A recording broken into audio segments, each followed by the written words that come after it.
Hey, I'm Tom Neale. I write the Sea Savvy column for Soundings. I write a bunch of other stuff for other folks. I've written a couple of books like All in the Same Boat, published by McGraw-Hill.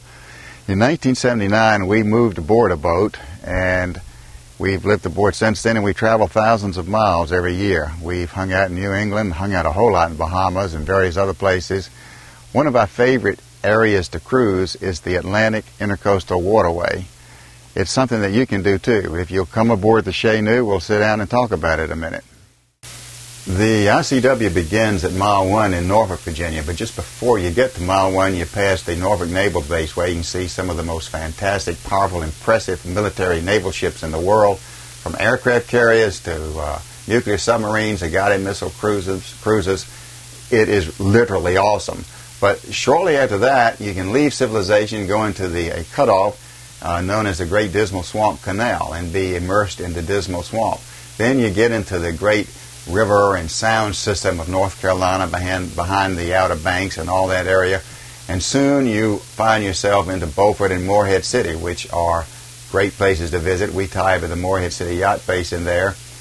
And then as you leave that, you head south. We are in what we consider to be the dunes area of North Carolina, because if you're going south, to your left, to your port, are miles and miles of dunes that are between you and the ocean. Sometimes the ocean is only a few thousand yards away. Sometimes you can see through the dunes and see the mighty Atlantic Ocean from the safety of the ICW. At the southern part of North Carolina, there's the Great Cape Fear, one of the most fearsome parts of the entire Atlantic coast. But you are not fearful of it because you're in the ICW and you're behind it. You can stop at the marina at Bald Head Island and go out to Cape Fear and stand at its base. You can visit Southport nearby. This is the ICW. You can see the fearsome places, but you don't have to fear them yourself.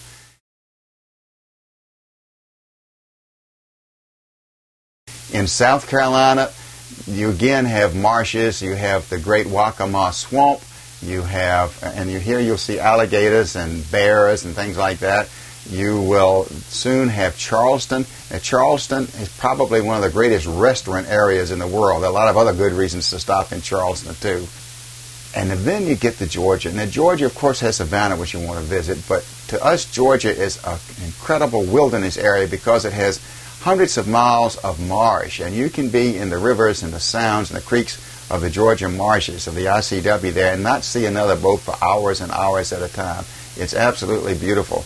There are also the barrier islands there. One of them, Cumberland Island, is a wilderness preserve. And another one, Jekyll Island, has a shrimp boat underneath the sand and the beach on the southern end. The boat sank there a few years back, and shortly thereafter, even though it sank just right at the edge of the channel, it was completely covered by sand. And now the tourists walk around with the masts sticking out of the sand. They don't know that underneath are the wheelhouse and the cruise accommodations and a whole shrimp boat. It shows you the varying nature and the changing nature of the ICW, and that you do need to be careful and know what you're about.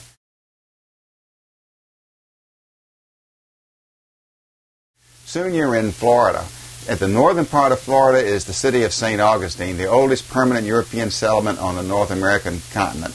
We love to spend time there and stop at the Comanche Cove Yacht Harbor and just enjoy that area.